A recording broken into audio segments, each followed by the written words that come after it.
함께 은혜 받을 말씀은 이사야 53장 1절에서 12절입니다.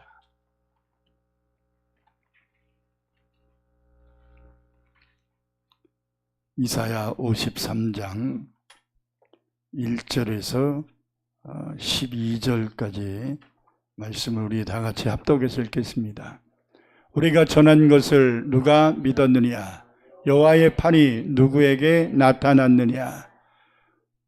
그는 주 앞에서 자라나기를 연한 순 같고 마른 땅에서 나온 뿌리 같아서 고운 모양도 없고 풍채도 없은즉 우리가 보기에 흠모할 만한 아름다운 것이 없도다. 그는 멸시를 받아 사람들에게 버림받았으며 간고를 많이 겪었으며 질고를 아는 자라 마치 사람들이 그에게서 얼굴을 가리는 것 같이 멸시를 당하였고 우리도 그를 귀히 여기지 아니하였도다. 그는 실로 우리의 질고를 지고 우리의 슬픔을 당하였거늘 우리는 생각하기를 그는 징벌을 받아 하나님께 맞으며 고난을 당한다 하였노라. 그가 찔림은 우리의 허물 때문이요 그가 상함은 우리의 죄악 때문이라.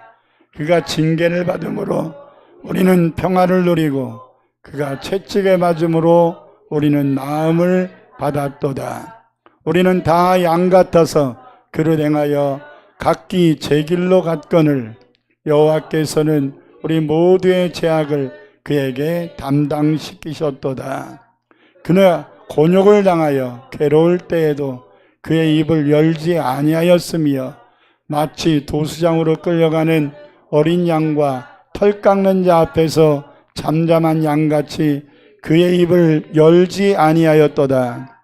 그는 곤욕과 신문을 당하고 끌려갔으나 그 세대 중에 누가 생각하기를 그가 살아있는 자들의 땅에서 끊어짐은 마땅히 형벌받을 내 백성의 허물 때문이라 하였으리요.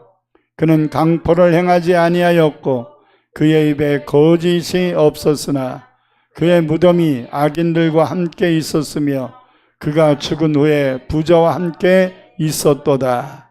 여호와께서 그에게 상함을 받게 하시기를 원하사 질고를 당하게 하셨은즉 그의 영혼을 속건제물로 드리기에 이르면 그가 씨를 보게 되며 그의 날은 길 것이요 또 그의 손으로 여호와께서 기뻐하시는 뜻을 성취하리로다.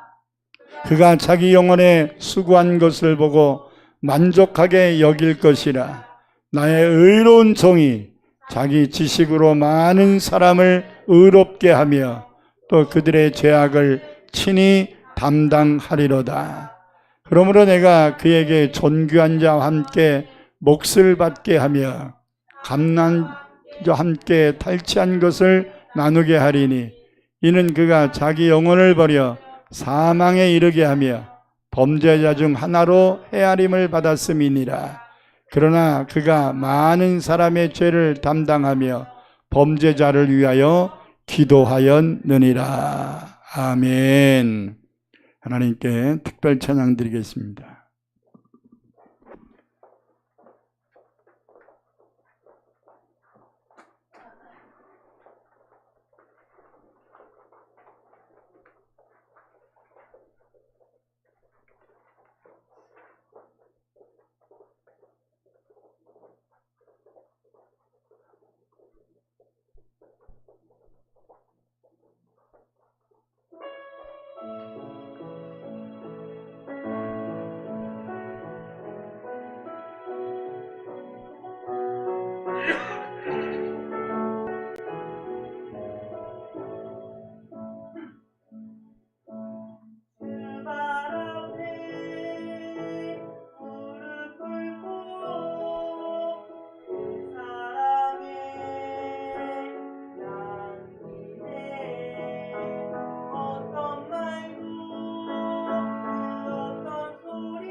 사랑과 은혜와 풍성하신 아버지, 오늘도 하나님이 주신 귀한 말씀을 듣기를 원합니다.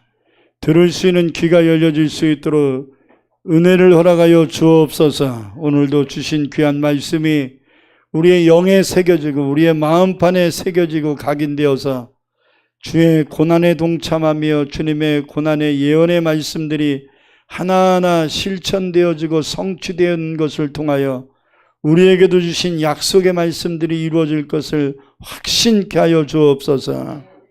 연약함과 여러 가지 사정과 형편으로 나오지 못한 성도들 어느 곳에 있든지 주님이 다 일일이 기억하여 주시고 그곳에도 하나님의 동일한 은혜가 덧입혀지게 하옵소서. 예수님 이름으로 기도합니다. 아멘. 할렐루야. 이제 4월달이 되었습니다. 제가 강의를 하느라고 어저께 대전 밑에 있는 옥천을 갔다 왔는데, 보통 우리는 이제 번거차니까 사람이 좀 덜 탔어도 그냥 버스 전용 차선으로 갑니다. 왜냐하면 그렇게 안 가면 시간을 맞출 수가 없어서 그냥 국가에 세금을 들이는 한이 있더라도 가야 된다 이렇게 생각하는데, 여태까지 한 번만 세금 바치고 하나님이 그냥 가시게 했어요. 근데 어저께는 버스 전용 차선도 엄청 막혔어요.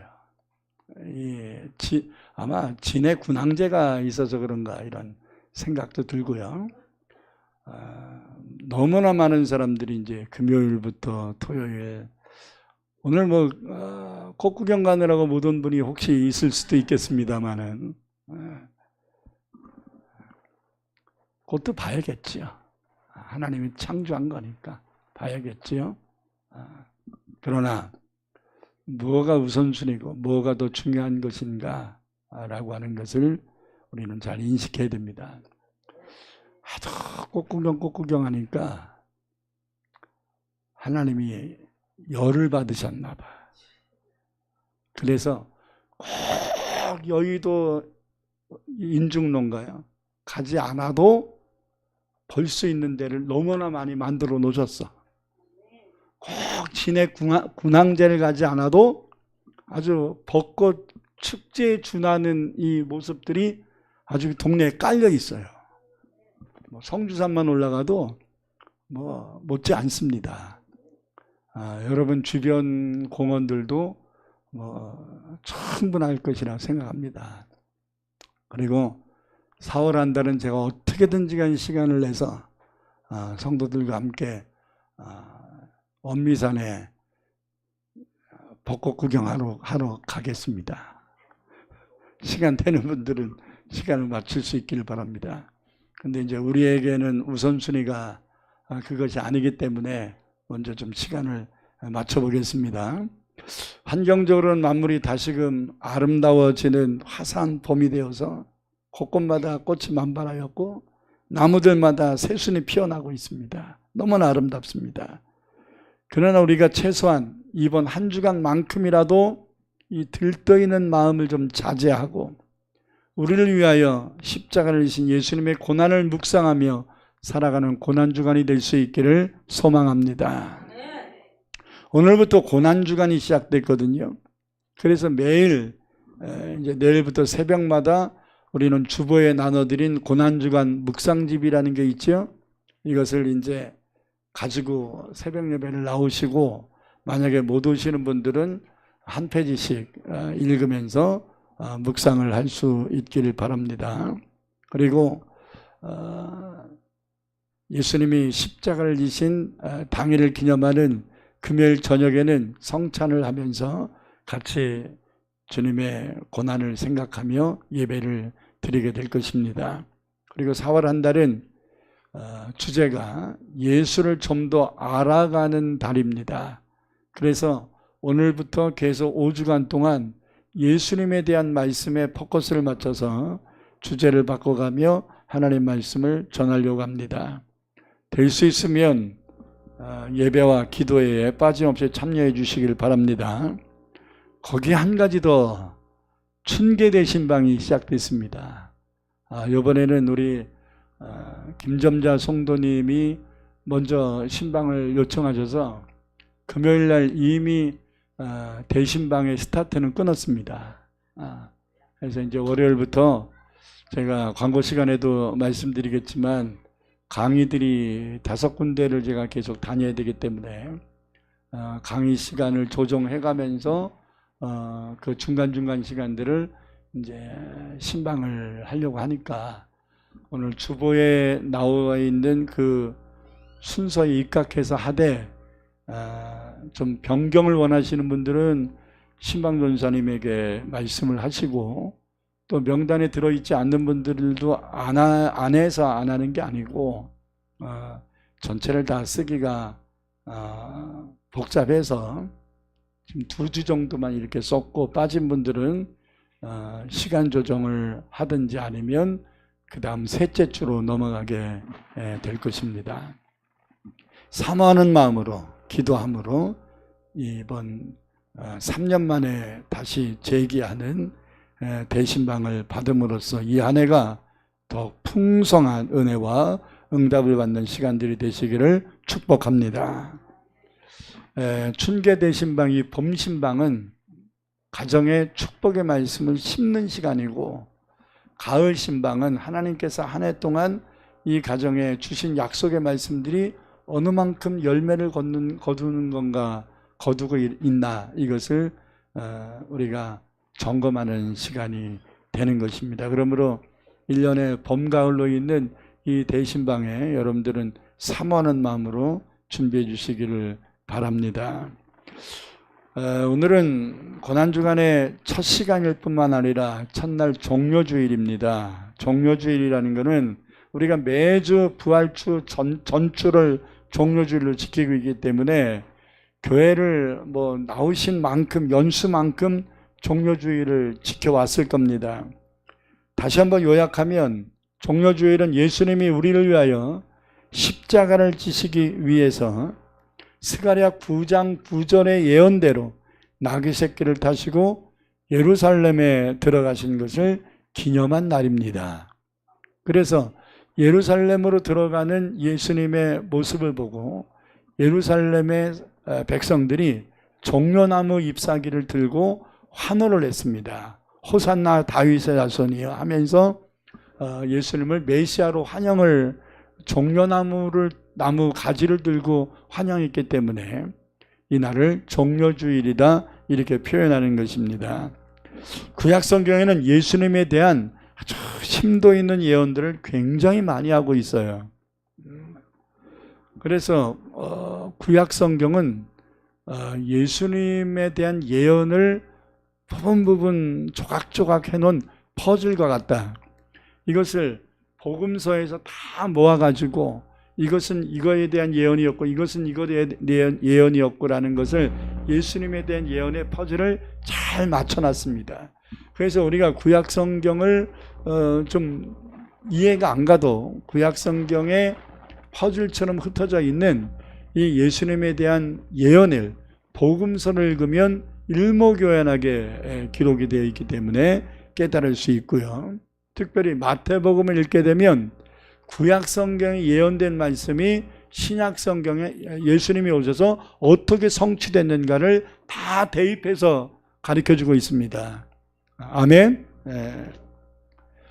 특별히 예수님이 이 땅에 오시기 전 약 700년 전에 활동했던 선지자 이사야가 이사야서라는 예언서를 통해서 예수님에 대한 예언을 가장 많이 했습니다.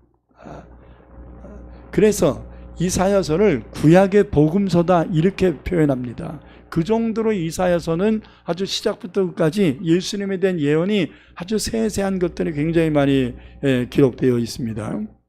7장 14절에는 예수님의 동정녀 탄생도 말씀하고 있고, 예수님이 이 땅에 오셔서 해야 될 사역, 성령의 역사, 그리고 예수님이 겪으실 고난, 부활, 승천, 재림에리까지 이사야서는 아주 심플하게 예언하고 있습니다.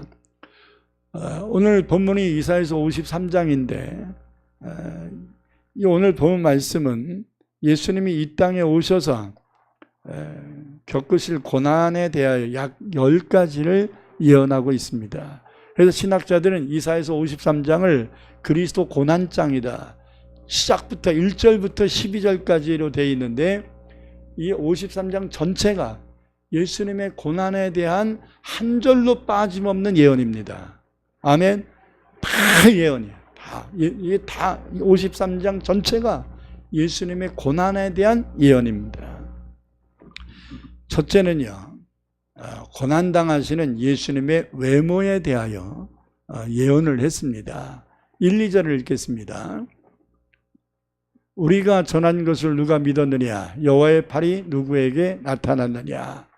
그는 주 앞에서 자라나기를 연한 순 같고 마른 땅에서 나온 뿌리 같아서 고운 모양도 없고 풍채도 없은즉 우리가 보기에 흠모할 만한 아름다운 것이 없도다. 할렐루야. 저는 지금부터 15년 전까지, 제가 지금 60이니까 40대 중반까지 마른 거에 대한 컴플렉스를 마음속에 달고 살았습니다. 모든 문제들을 좀 말라서 안 된다, 이런 말도 안 되는 생각을 했어요. 그게 이제 컴플렉스죠. 목사도 치료받아야 돼요. 아멘. 목사도 결혼을 실패한 사람이 목사 되잖아요. 그러면 하나님께 먼저 치료를 받고 하나님의 일을 해야지, 그렇지 않으면 성도를 이혼시킵니다. 그렇기 때문에 먼저 치료를 받아야 돼요. 왜? 자기가 남편이나 아내에게 너무 마음고생을 했으니까 이혼했을 거 아니에요? 그러니까 부부관계가 안 좋은 사람들 보면 화목을 시키려고 하지 않고, 에휴, 안 변합니다. 그냥 생고생하지 말고 그냥 빨리 헤어지고 하나님 일하세요. 이런 식의 얘기를 하게 된단 말이에요. 왜? 자기가 그랬잖아. 그렇기 때문에 먼저 상처를 치료받아야 돼요. 아멘. 저도 이 성장 과정 속에 여러 가지 상처들이 보이지 않게 여기저기 뿌리를 내리고 있더라고요. 그 중에 하나가 마르는 거에 대한 컴플렉스고 못생겼다라고 하는 컴플렉스예요. 이해가 안 가죠?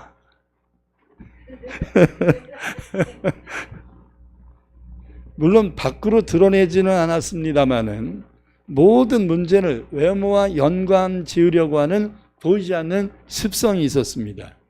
그런데 제가 15년 전 고난주간에 설교를, 오늘 본문을 가지고 설교를 준비했었습니다. 그때 제 눈이 확 열리면서 이 컴플렉스가 날아가 버렸습니다. 아멘.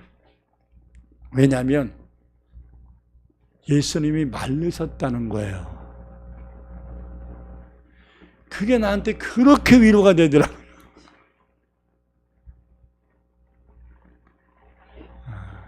예수님이 저처럼 마르셨다는 것을 알게 되면서, 아, 나 예수님 닮았구나. 그 말씀이 얼마나 제 40년 살아오면서 내 한 구석에 컴플렉스를 씻어주셨는지 몰라요. 키는 멀대같이 크고 살은 안 찌고, 잘 먹으면 꼭 뭐라 그러냐면, 아니 목사님 이렇게 잘 드시는데 살이 안 찌세요? 이러고, 안 먹으면 그렇게 안 드시니까 살이 안 붙죠? 이러고. 그래서 어떡하라는 거야. 그러니까 이게 컴플렉스인 거예요. 제가 어떤 데는 잘 먹을 때 막 3그릇씩 먹었거든요. 그러면 사람들이 이상하대. 이렇게 잘 드시는데 왜 살이 안 붙냐. 그냥 꼭 내가 그렇게 생각하기 이전에 성도들과 나를 사랑하는 사람들이 꼭 그렇게 갖다 붙여. 그러니 내가 그것을 생각 안 하려고 해도 또 연결이 되는 거예요. 여기서 벗어날 수가 없었습니다. 근데 오늘 말씀을 보니까 그는 주 앞에서 자라나기를 연한 순 같고, 이게 몸이 허약하다는 얘기예요. 연한 순이라는 거는 만지면 부러지는 이런 순이란 얘기죠. 약하다는 거예요. 내가 늘 약하거든요. 지금 좋아진 거예요. 당뇨가 있음에도 불구하고 옛날보다 건강한 거예요. 또 마른 땅에서 나온 뿌리 같아서 고운 모양도 없고, 이 말은 잘생기지 않았다는 거예요. 예수님은 육신이 약하시고 잘생기지 않으셨대. 난 그게 그렇게 위로가 되더라고. 그리고 난 이 말씀이 더 내 가슴을 벅차게 했어요. 나는 그 지구촌 교회 이동원 목사님처럼 좀 후덕하게 생기고 풍채가 있어야 목회도 잘하고 능력이 있어 보인다, 이렇게 생각하는 그릇된 고정관념을 갖고 있었는데, 예수님이 풍채가 없대잖아. 그래, 목사가 예수님 닮았으면 됐지 뭘 더 바랍니까? 할렐루야. 키 작은 분들은 예수님이 좀 여러분만큼 키가 작았을지도 몰라요. 그러니까 걱정하지 마세요. 그리고 또 우리가 보기에 흠모할 만한 아름다운 것이 없도다. 한마디로 예수님의 외적인 모습은 멋있지 않은 평범한 모습이었고 연약한 모습이었다는 것이 이사야서 53장 2절의 예언이에요. 예수님이 이 땅에 오시기 700년 전에 예수님의 외적 모습을 예언해 놓은 거지요. 제가 이 말씀을 읽으면 얼마나 신기했는지 몰라요. 나 목사 하길 잘했네. 살 뒤룩뒤룩 찌고서 목사하는 것보다는 그래도 이렇게 예수님 닮아서 말라서 목회하는 게 헐난 거구나. 그렇다고 뭐 살쪘다고 잘못됐다는 게 아니라 제가 그렇게 위로가 됐다 이 말입니다.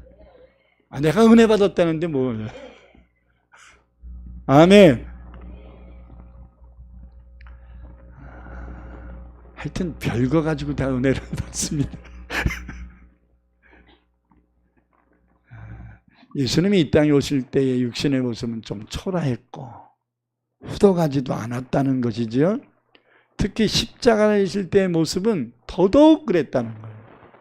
흠모할 만한 것이 아무것도 없었다는 거예요. 누가 예수님의 육신의 그 모습을 보고 그리스도라고 말할 수 있을까라는 반문을 할 정도로 몰골은 별로 그렇게 아름답지 못했다. 이렇게 예언한 것입니다. 그는 그러나 초라했으나 아름다웠답니다. 후덕하거나 풍채가 있는 것도 아니었는데 마태복음 17장에 보면 그 얼굴에 광채가 있었음을 말씀합니다. 할렐루야. 그래서 예수님이에요. 그러니까 우리가 외적인 모습을 바꾸려고 하지 말고 은혜를 받아요. 성령 충만을 받으면 얼굴에서 광채가 나고 몸이 허약해져도 하나님이 독수리 날개치 같은 새 힘을 주고. 할렐루야. 연세중앙교 윤석전 목사님은 지금 뭐 80이 넘으셨을 겁니다. 근데 강대상 올라오기까지는 목회 비서들이 부축을 해서 올라와요. 그걸 이제 안 보여주는 거죠, 유튜브에서는. 그 정도로 쇠약해졌습니다. 근데 강단권이라는 게 있어요. 강단에 서면 그 양반은 펄펄 뛰어요. 아픈 사람 같지가 않고 노인네 같지도 않아요. 그래서 그분이 유튜브만 봐가지고는 그분이 연약하다라는 것을 상상도 못합니다. 하나님이 지켜주시는 거죠. 아멘. 저는 이 말씀 읽으면서 그때 가지고 있었던 외모적인 이런 컴플렉스에서 완전히 벗어났어요. 그랬더니 사람들이 나보고 잘생겼대.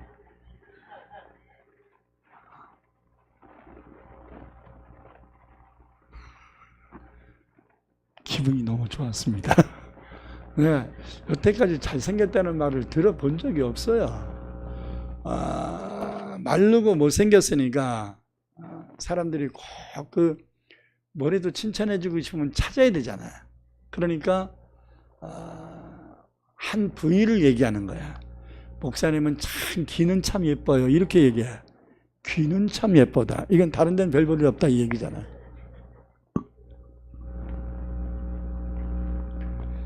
근데 외모적인 컴플렉스에서 완전히 벗어났어. 그랬더니 사람들이 목사님 잘생겼습니다. 목사님 키가 서구적으로 쫙 빠졌습니다.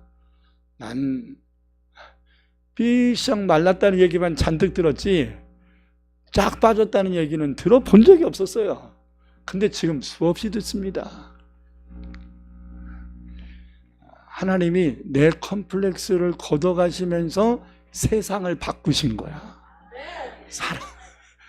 사람들이 보는 시야가 바뀌어버리고 세상의 기준이 바뀌어버린 거야. 옛날에는 양복을 살아가면, 기성복을 살아가면 품에 맞추면 손이 짧고 팔에 맞추면 품이 커. 그래서 맞는 게 없었어요. 근데 지금은 어디를 가든지 기성 제품이 저하고 딱 맞습니다. 세상이 바뀌었습니다. 여러분들도 아직까지 갖고 있는 이런 육적인 컴플렉스가 있으면 하나님의 은혜를 받으세요. 은혜를 받으면 이 컴플렉스가 날아가면서 세상이 바뀌어지는 것 같은 이러한 새로운 세상을 맞이하게 될 줄 믿습니다. 할렐루야.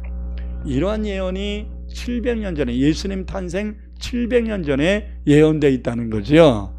2700년이 지난 지금 저와 여러분은 같이 은혜를 받고 있는 겁니다. 둘째, 그렇기 때문에 사람들에게 멸시와 천대를 받을 것이라 예언합니다. 3절을 보겠습니다. 그는 멸시를 받아 사람들에게 버림을 받았으며 간고를 많이 겪었으며 질고를 아는 자라. 마치 사람들이 그에게서 얼굴을 가리는 것 같이 멸시를 당하였고 우리도 그를 귀히 여기지 아니하였도다. 할렐루야. 여기서 멸시를 받아 사람들에게 버림받았고 멸시를 당하였고 그를 귀히 여기지 않았다. 멸시 천대 받았음을 3번을 강조하고 있습니다. 한 절에.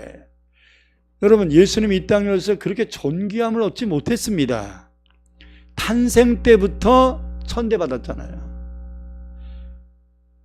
만삭된 마리아가 베들레헴에 갔을 때 방 하나 주는 사람이 없었어요. 그래서 예수님이 태어날 때 어디서 태어났어요? 말밥통 마구간에서 구유에 태어났잖아요. 얼마나 천대받았습니까? 태어날 때부터 천대받았, 죽을 때까지 천대받았어요.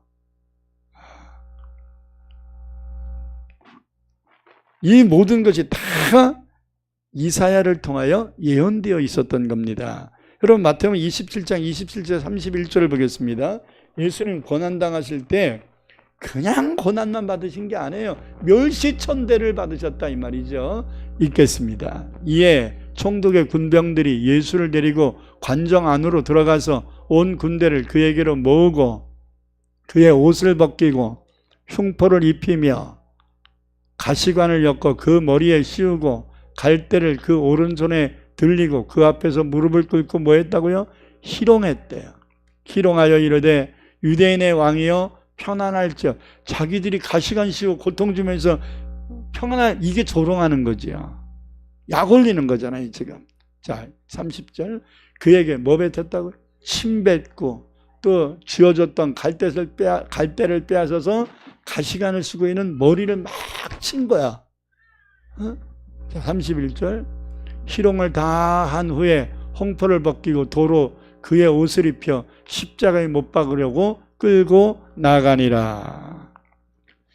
예수님이 십자가의 고난만 겪으신 게 아니라 사람들에게 멸시천대를 겸하여 받으셨다라고 말씀합니다. 이게 두 번째 예언이었어요. 세 번째 예언은 사람들이 예수님에 대하여 엄청난 착각을 할 것이다 라는 예언을 했어요. 고난에 대한 착각. 예수님이 죄가 없는데도 저 엄청 죄진 사람이야 이렇게 잘못 아는 착각을 할 거라는 거예요. 다 같이 4절 읽겠습니다. 그는 실로 우리의 질고를 지고 우리의 슬픔을 당하였거늘 우리는 생각하기를 그는 징벌을 받아 하나님께 맞으며 고난을 당한다 하였노라. 예수님이 고난을 당하는 것은 우리를 위한 것인데, 우리의 죄를 사하기 위한 것인데 당시의 사람들은 예수님이 무슨 큰 죄를 져서 아주 저렇게 수치와 멸시를 받는 고난의 십자가를 지는 것이라고 착각을 했던 겁니다. 근데 그 당시의 사람들이 착각했다는 것은 이미 하나님이 700년 전에 이사야를 통하여 착각할 거다, 오해할 거다, 잘못 알 거다 라는 것이 예언된 것에 대한 성취를 말씀합니다. 네 번째로 예수님이 왜 십자가의 고난을 받으셔야 하는지에 대한 이유가 무엇인지를 5절에서 예언합니다. 네 가지를 얘기합니다. 이게 오늘 본문의 가장 중요한 말씀인데 우리가 같이 읽겠습니다. 그가 찔림은 우리의 허물 때문이요 그가 상함은 우리의 죄악 때문이라. 그가 징계를 받음으로 우리는 평화를 누리고 그가 채찍에 맞음으로 우리는 나음을 받았도다. 주님은 우리 때문에 고난을 받는데 우리의 뭐 때문에? 주님이 못에 찔리고 창에 찔리는 것은 우리의 허물 때문이다. 주님이 상한 매를 맞고 이런 하는 것은 우리의 죄악 때문이다. 그리고 그가 징계를 받는 이유는 죄로 인하여 하나님과의 관계가 멀어진 우리의 관계를 화평케 하기 위함이다. 우리에게 평안함을 주시기 위함이고 그가 채찍에 맞음으로 우리의 질병을 고쳐주시기 위함이다. 이렇게 말씀합니다. 여러분, 예수님이 십자가를 지시게 된 네 가지 이유가 바로 그거거든요. 허물 때문입니다. 죄악 때문입니다. 평안을 누리게 하기 위함입니다. 치료해 주시기 위함입니다. 허물이라는 단어는 우리가 연약하여 짓는 죄예요.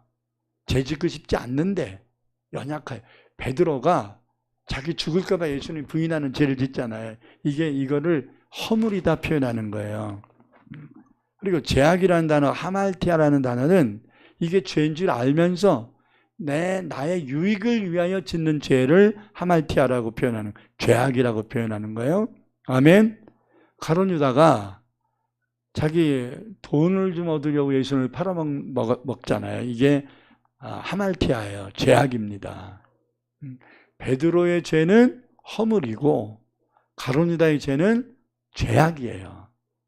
아멘. 고의적이지 않은 죄는 허물, 고의적인 죄는 죄악, 이렇게 성경은 표현하고 있는 겁니다. 이것에 대해서 로마서 5장 6절에서 10절은 바울이 아주 일목요연하게 예수님의 고난에 대한 것을, 그 이유를 설명합니다. 같이 읽겠습니다. 우리가 아직 연약한다는 게 뭐죠? 연약하다는 게 뭐예요?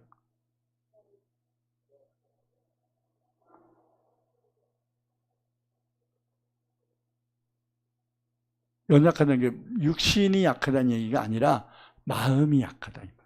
결단력이 부족하다. 내가 이거를 죄를 져서는 안 되는데 결단하지 못해서 마음이 약해서 연약할 때 기약대로 약속하신 대로 그리스도께서 경건하지 않는 자를 위하여 십자가에 죽으셨다. 7절 의인을 위하여 죽는 자가 쉽지 않고 선인을 위하여 용감히 죽는 자가 혹 있을지 모르겠지만 우리가 아직 죄인 되었을 때, 고의적인 죄예요. 죄인 되었을 때 그리스도께서 우리를 위하여 죽으심으로 하나님께서 우리에 대한 자기 사랑을 확증하셨느니라. 9절 그러면 이제 우리가 그의 피로 말미암아 의롭다 하심을 받았으니 더욱 그로 말미암아 진노하심에서 구원을 받을 것이니 곧 우리가 세 번째 시제는 원수, 죄를 계속 반복해서 지면 하나님과 등지게 되는 원수 관계가 된다 이 말이죠. 원수 되었을 때 이것은 악의적인 죄예요. 이것이 죄인 걸 알 뿐만 아니라 저 사람을 해코지하려고 하는 의도를 가지고서 짓는 죄, 이 악의적인 죄.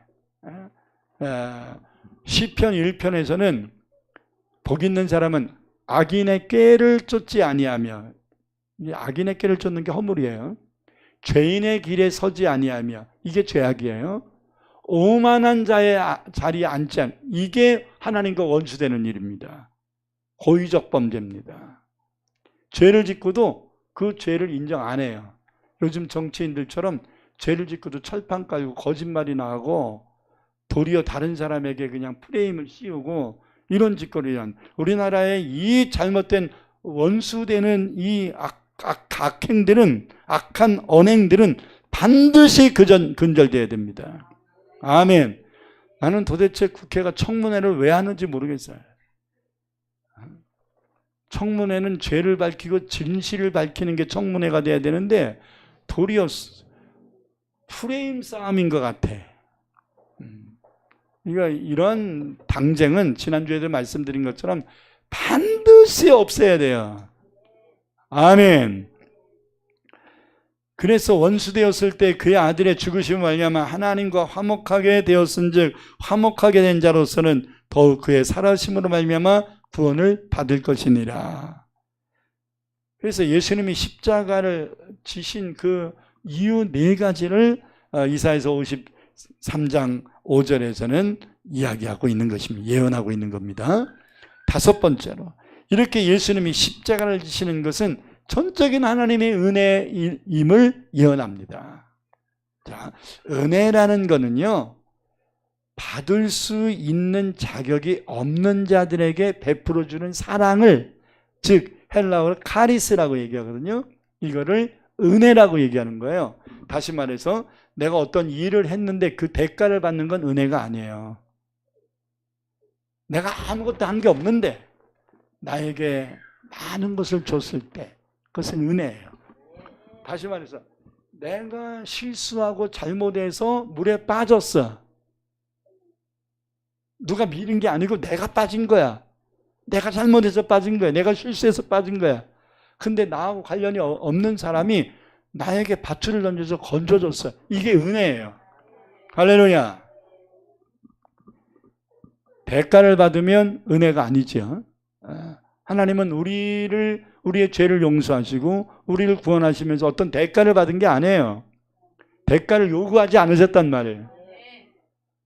충성은 우리가 그 은혜를 보답하기 위해 스스로 하는 게 충성이지 하나님이 하라고 해서 하는 게 아니에요. 예배도 주께서 우리를 위한 십자가를 지셔서 우리 죄를 용서하신 그 은혜에 감사해서 자발적으로 행하는 거예요. 주일 안 지킨다고 지옥 가고 그러지 않습니다. 지키기 싫으면 지키지 마세요. 그러나 여러분들이 십자가의 은혜를 받았다면 지켜야지. 지켜야만 하니까 하는 게 아니라 율법이 아니에요. 주일 성수는. 지켜야만 하는 규정이 아니란 말이에요. 이것은 자의적 행위예요. 자의적 행위. 아멘. 이렇게 설교를 하면 꼭 성도들이 이용을 해.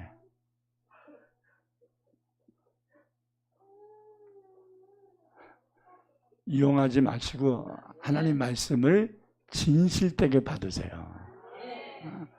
목사님이 빠져도 된다 그랬죠. 내가 언제 빠져도 된다. 은혜를 잊어버리니까 그렇다 이 말이에요. 은혜를 잊어버리면. 그렇다고 해서 은혜 잊어버렸다고 하나님이 버리시지는 않는다. 그렇게 하나님이 옹졸한 분은 아니다. 그러나 여러분들이 하나님께 진짜 은혜를 받은 자라면 하나님께 예배하고 하나님의 은혜에 감사하고 찬송하고 내가 나 혼자 받은 은혜로 끝나지 않고 전도하고 다른 사람들 이 은혜 공유할 수 있도록 전도하고 하나님께 주신 물질의 일부를 또 감사함으로 드리고 이런 것은 당연한 행동인 거예요. 은혜를 받았으니까 아멘.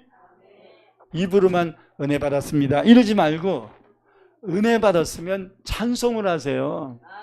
감사를 돌리세요. 모든 걸 헌금으로만 직결시키는데 헌금만이 감사의 표현이 아니에요. 감사의 표현 중에 하나가 헌금인 거죠. 할렐루야. 물질이 없어도 하나님 앞에 감사할 수 있고 찬양할 수 있고 기도할 수 있고 예배 드릴 수 있잖아요.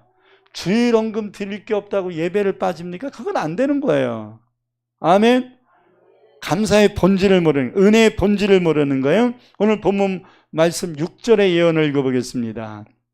우리는 다 양 같아서 그릇 행하여 각기 제 그 일로 갔지만 여호와 하나님께서는 우리 모두의 죄악을 예수님께 그에게 떠맡기셨다, 담당시키셨다, 이렇게 말합니다. 이게 은혜라 이 말이에요. 우리는 주님 하나님을 위하여 한 게 없지만 하나님이 우리를 위하여 예수 그리스도의 십자가를 지게 하시고 죄를 용서하기 위하여 죽게 하셨다 이 말이에요. 이거를 담당시키셨다, 대속죄물 되게 하셨다 이 말입니다. 이게 은혜입니다. 이게 다 예언됐단 말이에요. 여섯째, 예수님은 고난을 받으실 때 말하지 않을 거라고 예언됐다는 거예요. 7절 읽겠습니다.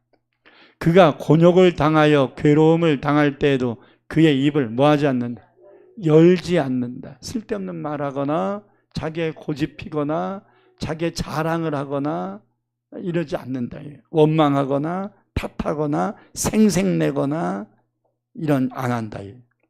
계속 마치 도수장으로 끌려가는, 도살장이죠. 도살장으로 끌려가는 어린 양과 털 깎는 자 앞에서 잠잠한 양같이 그의 입을 열지 아니하였다. 예수님이 십자가 지시면서 내가 무슨 죄가 있다고 너희가 나를, 내가 너희 죄를 사하게 하는 거야. 왜 쓸데없는 소리 하는 거야. 막 그렇게 실갱이 안 하셨다는 거예요. 자기를 재판하는 빌라도 앞에서도 말하지 않아요. 필요할 만만 딱 하시고 딱 입을 다무셨다는 거예요. 자, 마태복음 27장 12절 14절 읽겠습니다. 이 예언은 정확하게 성취됐죠. 대제장들과 장로들에게 고발을 당하되 아무 대답도 아니하시는지라. 27장 12절.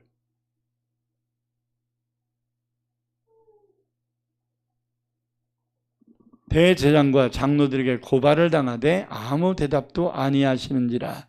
이에 빌라도가 이르되 그들이 너를 쳐서 얼마나 많은 것으로 증언하는지 듣지 못하느냐 하되 한마디도 대답하지 아니하시니 총독이 크게 놀라워 하더라. 말하지 않으셨다. 왜 안 하셨어요? 말하지 않을 거라고 예언됐기 때문에 그런 거예요. 할렐루야. 예수님 할 말 얼마나 많으셨겠어요. 근데 안 하세요. 왜? 하나님 나라는 말에 있지 않고 능력에 있는 거예요. 아멘. 7번째, 당시의 사람들이 아무도 예수님이 왜 고난을 당하시는지에 대해서 무지할 것이다, 알지 못할 것이라는 것도 예언되어 있어요. 자, 8절 읽겠습니다. 그는 곤욕과 신문을 당하고 끌려갔으나 그 세대 중에 누가 생각하기를 그가 살아있는 자들의 땅에서 끊어지면 마땅히 형벌받을 내 백성의 허물 때문이라 하였으리요 하면서 퀘스천마크를 붙였거든요. 그러니까 누가 예수님이 십자가를 지시는 그것이 우리의 허물 때문이라 생각할 수 있었겠냐, 있겠냐, 이렇게 반문법을 썼단 말이에요. 그러니까 아무도 예수님이 십자가를 지시는 그 참된 의미를 아는 자가 없을 거라는 예언이에요. 사실 예수님이 3년 넘게 훈련을 시켰던 제자들도 예수님이 왜 십자가를 지시는지를 깨닫지 못해서 수제자인 베드로조차도 십자가 지지 말래잖아. 여러분, 요한복음 1장 5절에 11절에 사도 요한은 이렇게 설명을 합니다. 빛이 어둠에 빛이 돼 어둠이 깨닫지 못하더라. 하나님께로부터 보내심을 받은 사람이 있으니 그의 이름은 요한이라. 그가 증언하러 왔으니 곧 빛에 대하여 증언하고 모든 사람이 자기로 말미암아 믿게 하려 함이라. 그는 이 빛이 아니요 이 빛에 대하여 증언하러 온 자라. 참 빛 곧 세상에 와서 각 사람에게 비추는 빛이 있었나니, 이 빛이 예수님을 상징하는 단어예요. 그가 세상에 계셨으며 세상은 그로 말미암아 지은 바 되었으되 세상이 그를 예수를 알지 못하였고 자기 땅에 오매 자기 백성이 영접하지도 아니하였다. 이렇게 말합니다. 할렐루야. 예수님이 이 땅에 오셨을 때부터 당시의 사람들은 영적으로 무지해서 하나도 몰랐다는 거예요. 동방 박사들이 와서 메시아가 탄생했다고 얘기했잖아요. 근데 어디냐고 묻잖아요. 예루살렘에 와서. 그러니까 서기관들이 베들레헴이라고 하면서 미가서 5장 2절의 예언을 가르쳐주면서 베들레헴으로 가라고 가르쳐줬거든요. 그래서 동방 박사들이 방향을 틀어서 베들레헴으로 가다가 다시 별을 발견해서 예수님이 탄생한 곳을 찾아간 거거든요. 베들레헴이라는 것을 가르쳤던 서기관이 한 놈도 예수님께 가서 경배 안 하잖아요. 예루살렘 사람들이 마태복음 2장 10절에 그렇게 소동을 했는데 메시아가 태어났대 막 소동을 했는데 한 명도 가서 예배를 안 돼. 경배를 안 해. 영적 무지예요. 무지. 하나도 몰랐대. 이로써 우리는 이사야의 예언이 얼마나 자세히 예언되었고 얼마나 정확히 예언되었는지를 알 수 있습니다. 이사야의 예언은 여기서 안 끝납니다. 8번째 예언은 9절입니다. 예수님이 십자가를 지시고 죽은 후에 부자의 무덤에서 장사될 것이라는 예언이에요. 그가 맨 끝에 부분에 보면 그가 죽은 후에 부자와 함께 있었도다. 이 말은 부자가 만든 무덤에 들어갔다. 이런 의미거든요. 자, 우리가 잘 아는 아리마대 요셉이 자기가 죽으면 들어가려고 파놨던 그 무덤에 예수님을 먼저 장사를 지냈잖아요. 아멘. 자, 다 같이 마태복음 27장 57절에서 61절을 읽겠습니다. 아리마대 요셉이 부자예요. 성경이 부자라고 나옵니다. 자, 57절 시작. 저물었을 때에 아리마대의 부자, 아리마대라는 동네에 살고 있는 부자 요셉이라는 사람이 왔으니 그도 예수의 제자라. 빌라도에게 가서 예수의 시체를 달라 하니 이에 빌라도가 내주라 명령하거늘 요셉이 시체를 싸다가 깨끗한 세마포로 싸서 바위 속에 판 자기 새 무덤에 넣어두고 큰 돌로 굴려 무덤 문에 놓고 가니 거기 막달라 마리아와 다른 마리아가 무덤을 향하여 앉았더라. 이렇게 말합니다. 아리마대 요셉이 부자란 말이에요. 성경이 아리마대 요셉이 부자라는 이야기를 의도적으로 한 이유가 이사야서 53장 8절의 예언을 생각해서 그렇게 얘기한 거예요. 아멘. 그 예언의 성취라는 걸 가르쳐 주는 거예요. 자, 9번째 예언은 예수님이 십자가를 질 때 어떤 마음 자세를 가지고 지셨는가도 예언되어 있어요. 자, 10절 11절 읽겠습니다. 여호와께서 그에게 상함을 받게 하시기를 원하사 질고를 당하게 하셨은즉 그의 영혼을 속건제물로 드리기에 이르면 그가 시를 보게 되며 그의 날은 길 것이요 또 그의 손으로 여호와께서 기뻐하시는 뜻을 성취하리로다. 그가 자기 영혼에 수고한 것을 보고 만족하게 여길 것이라. 나의 의로운 종이 자기 지식으로 많은 사람을 의롭게 하며 또 그들의 죄악을 친히 담당하리로다. 자, 이 말이 무슨 말이냐면 예수님이 십자가 질 때 내 생각, 내 방법으로 막 한 게 아니고 전적으로 하나님이 예언하신 그 말씀의 뜻을 기쁨으로 성취하려는 적극적 자세를 가졌다 이 말이에요. 아멘. 그래서 그 어떤 핑계나 이유를 대지 아니하고 자원하는 마음으로 십자가를 지셨다는 겁니다. 그것을 이사야가 예언했고 예수님은 성취하신 겁니다. 자, 마지막 10번째 예언한 것은 예수님이 십자가상에 있을 때 이루어질 일들에 대한 3가지가 기록되어 있는데요. 본문 12절을 먼저 읽겠습니다.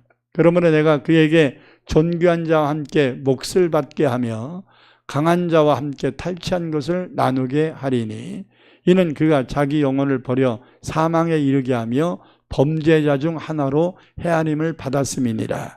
그러나 그가 많은 사람의 죄를 담당하며 범죄자를 위하여 기도하였느니라. 자, 여기서 3가지 예언이 되어 있는데요. 하나는 이제 탈취한 것을 나누게 하리라 이렇게 말씀합니다. 그러니까 예수님이 입고 계셨던 그 옷을 십자가에 매달았던 그 로마 군병들이 제비뽑기에서 나눠 가졌어요. 시편 22편에도 이게 예언되어 있거든요. 다윗도 예언했습니다. 예수님이 이 십자가상에 계실 때 입으셨던 옷을, 사형선고였기 때문에 옷을 안 입히거든요. 다 벗겨버리거든요. 사실 예수님이 입으셨던 그 옷은 그렇게 군병들이 조롱 안으로 입혔던 자색 옷은 귀족 이상이 입는 옷이었기 때문에 좋은 옷이에요. 이거는 제비뽑기에서 그냥 한 사람이 가져간 거고, 그리고 예수님이 평상시에 입으셨던 옷도 있었거든요.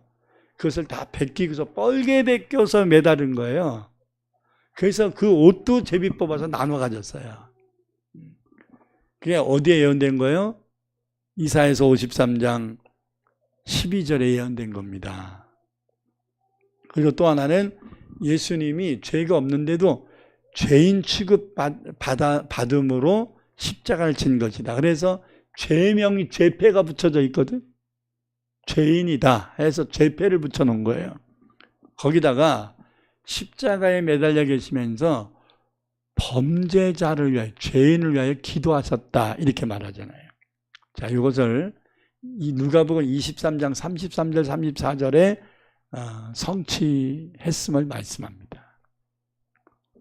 해골이라 하는 곳에 이르러 거기서 예수를 십자가에 못 박고 두 행악자, 강도지요, 강도도 그렇게 하니 하나는 우편에 하나는 좌편에 있더라. 이에 예수께서 이르시되 아버지 저들을 사하여 용서하여 주옵소서. 자기들이 하는 것을 알지 못함이니이다 하시더라. 그들이 그의 옷을 나눠 제비 뽑아 가졌다 이렇게 말합니다. 이사야가 예언한 것을 그대로 복음서를 읽어보면 다 성취하셨어요. 다 이루셨어요. 이사야 이 예언은 예수님이 오시기 전에 700년 전에 예언한 건데 얼마나 자세하고 얼마나 정확한 성취입니까? 예수님의 십자가의 고난, 이렇게 철저한 예언의 성취임을 잊어서는 안 될 것입니다. 우리는 예수님의 고난을 기념하고 묵상하는 고난주간을 오늘부터 한 주간 보낼 것입니다. 그냥 보내면 안 됩니다. 성경을 읽으세요. 오늘 본 말씀 이사야서 53장을 읽든지 아니면 마태마가 누가복음에 있는 예수님의 십자가의 고난에 대한 말씀들 읽으면서 묵상하든지,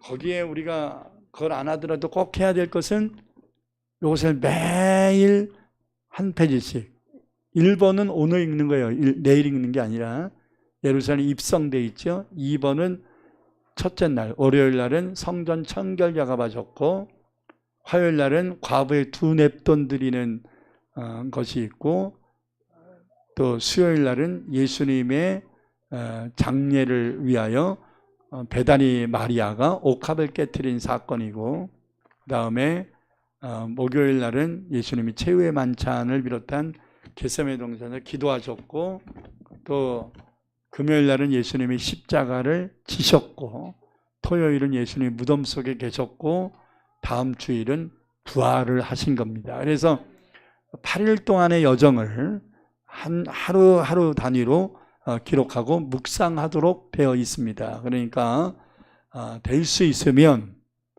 교회로 6시에 오셔서 새벽 예배를 통하여 이 말씀을 들으시고 이 말씀을 붙잡고 기도하기를 바라고, 나오지 못하는 분들은 꼭 일어나자마자 이거부터 들으세요.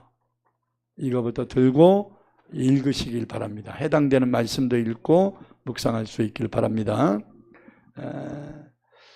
그리고 앞으로 한 주간 예수님의 고난을 묵상하며 살아갈 때 또 한 가지 우리가 생각해야 될 게 뭐냐면, 하나님이 나에게 말씀하신 말씀들이 있잖아요.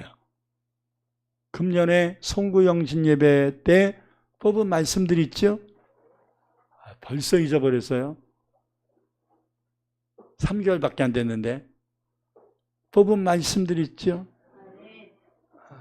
오늘 성경책에 안 갖고 계시는 분들은 집에 가서 찾아가지고 성경책에다 끼고 다니세요. 송구영신 예배 때 뽑았던 말씀들을.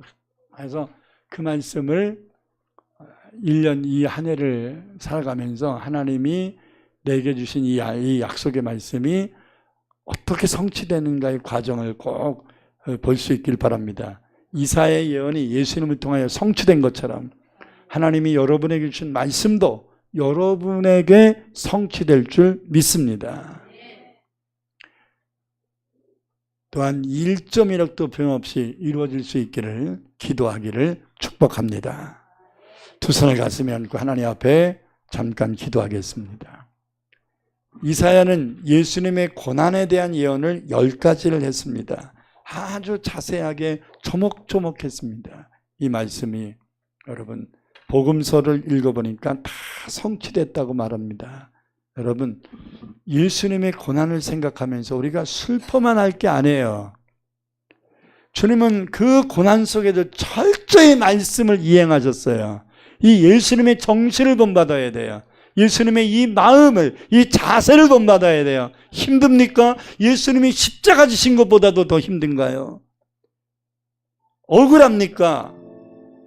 상처가 됩니까? 예수님이 멸시천대 받은 것보다 더 억울합니까? 더 괴롭습니까? 아니잖아요. 다 주님의 십자가를 묵상하면서 하나님 내 마음의 상처를 치료하시고 내 마음의 고통을 치유하소서, 내 육신의 질병도 치료하소서. 내가 채찍에 맞음으로 너희는 나음을 입었고 내가 징계를 받음으로 너희는 평안을 누렸다고 말씀하셨습니다. 하나님 앞에 주여 한번 부르시고 통성으로 기도합니다. 주여! 할렐루야 할렐루야 할렐루야 할렐루야. 아버지 하나님을 할렐루야. 예수님의 십자가 앞에 우리가 겸손히 무릎을 꿇습니다. 주님이 왜 고난을 당하셨나요? 주님이 왜 핍박을 받으셨나요? 주님이 왜 가시관을 쓰시고 채찍에 맞으셨나요? 주님이 왜 멸시와 천대를 받으셨나요? 아버지, 우리의 죄 때문입니다. 우리의 죄악 때문입니다. 우리의 허물 때문입니다.